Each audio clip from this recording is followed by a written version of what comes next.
मित्रों नमस्कार। उत्तर प्रदेश में विधानसभा चुनाव में जो स्थिति दिखाई दे रही है, इसमें जाति की जड़ें इतनी गहरी हो गई हैं कि बड़े से बड़े राजनेता भी अपने जाति नेता बनने में गौरवान्वित महसूस कर रहे हैं। कल ही कांग्रेस के बड़े नेता माने जाने वाले आरपीएन सिंह भाजपा में शामिल हुए। शामिल होते हुए ही वो कुर्मी में एक सैंतवार जात होती है, उसके नेता बन गए। कल तक वो विधायक थे, सांसद थे, केंद्र में मंत्री थे, तो राजनेता के रूप में बड़ा कद दिखाई देता था, लेकिन अब वो सैंतवार जात के नेता बनकर रह गया। बड़ा प्रचारित किया जा रहा है। यही नहीं, देश के प्रधानमंत्री जिनकी जो बहुत ही लोकप्रिय हैं, जिनको किसी जाति में बंधन में नहीं बांधा जा सकता, लेकिन वो भी इतने बड़े राजनेता होने के बाद भी, लोकप्रिय प्रधानमंत्री होने के बाद भी अपने को पिछड़ी जात के नेता बनाने में पिछड़ों का वोट पाने के लिए बहुत गौरवान्वित महसूस करते हैं। बड़े गर्व से कहते हैं कि मैं पिछड़ी जात का नेता हूँ। यही नहीं, पिछड़ी जात में भी अपने उपजात के नेता का जिक्र करते हुए नहीं थकते हैं। इसे हम क्या कहेंगे? इतने बड़े बड़े नेता जब जाति नेता बनते जा रहे हैं। यही स्थिति आप राहुल गांधी को लीजिए। राहुल गांधी जो कांग्रेस पार्टी जैसे पुरानी पार्टी के बड़े नेता हैं, राष्ट्रीय अध्यक्ष रह चुके हैं, सांसद हैं, वो भी अपने को ब्राह्मण नेता बनने में बड़ा गौरवान्वित महसूस के लिए जनेऊ पहनकर घूमने लगे। ऐसी क्या जरूरत थी? यही स्थिति आप अखिलेश यादव की है। अखिलेश यादव निश्चित रूप से लोकप्रिय नेता हैं, पूर्व मुख्यमंत्री हैं, बड़े नेता हैं, लेकिन वो भी यादव जात के नेता बनने में या यादव जात के नेता कहलाने में पीछे नहीं है। मायावती निश्चित रूप से एक सम्मानित नेता हैं, लोकप्रिय हैं, लेकिन वो भी दलित नेता के रूप में, अपनी जात के नेता के रूप में, और भी दलितों में भी एक विशेष जाति जो उनकी है, उसकी नेता महत्वपूर्ण रूप से मानी जाती हैं।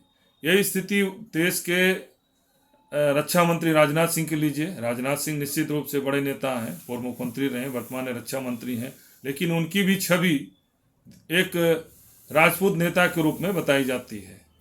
उत्तर प्रदेश के मुख्यमंत्री जो एक मठ के महंत भी हैं, महंत की कोई जात नहीं होती, लेकिन योगी आदित्यनाथ भी लोकप्रिय हैं, हिंदुत्व का चेहरा है, लेकिन उनकी भी राजनेता से, महंत से बढ़कर राजपूत की जाति, ठाकुर की जाति बन गई है।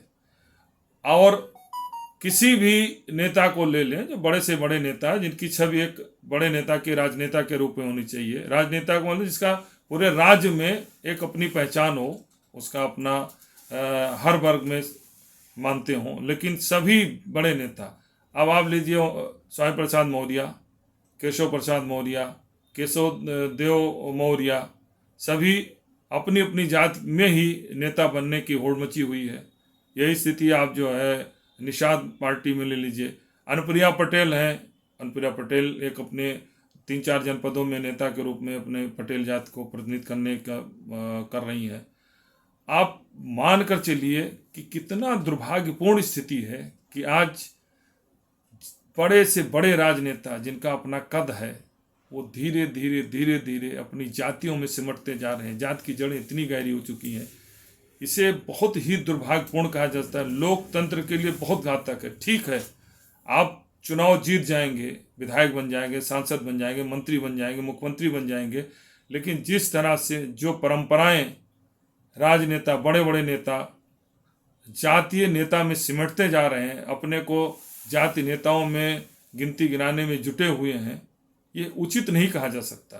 इसके पहले भी आप देखिए, बड़े बड़े नेता होते थे जिनकी एक लंबी श्रृंखला है। आज़ादी के बाद से पिछले 70 सालों में, चाहे आप अटल बिहारी वाजपेयी को ले लीजिए, लाल कृष्ण आडवाणी को ले लीजिए, इंदिरा गांधी को ले लीजिए, राजीव गांधी को ले लीजिए, वीपी सिंह को ले लीजिए, चंद्रशेखर जी को ले लीजिए, ये सारे नेता राजनेता थे, बड़े नेता थे। किसी ने भी अपने को एक जाति में बांधने का प्रयास नहीं किया, बल्कि जाति शब्द आते हुए इसे बचते थे। लेकिन आज स्थिति बदल चुकी है। ये बहुत ही दुर्भाग्यपूर्ण है, इसे उचित नहीं कहा जा सकता। और मेरा अपना मानना है कि इस पर रोक लगनी चाहिए और भारत निर्वाचन आयोग को भी इस तरह का जातीय नेता के रूप में प्रचारित करने की होड़ पर भी अंकुश लगाना चाहिए और चुनाव के दौरान कम से कम अगर कोई भी नेता अपनी जाति को लेकर प्रचारित करता है तो उस पार्टी पर प्रतिबंध लगना चाहिए, उस पार्टी को उसके जो है रजिस्ट्रेशन निरस्त किया जाना चाहिए और ऐसे जातीय नेता को चुनाव लड़ने पर रोक लगानी चाहिए। अन्यथा जो स्थिति बनती जा रही है, हमारी युवा पीढ़ी जिस तरीके से जातियों में सिमटती जा रही है, ये बहुत ही दुर्भाग्यपूर्ण है, उचित नहीं है। इससे ज़्यादा और कुछ नहीं कहा जा सकता। धन्यवाद।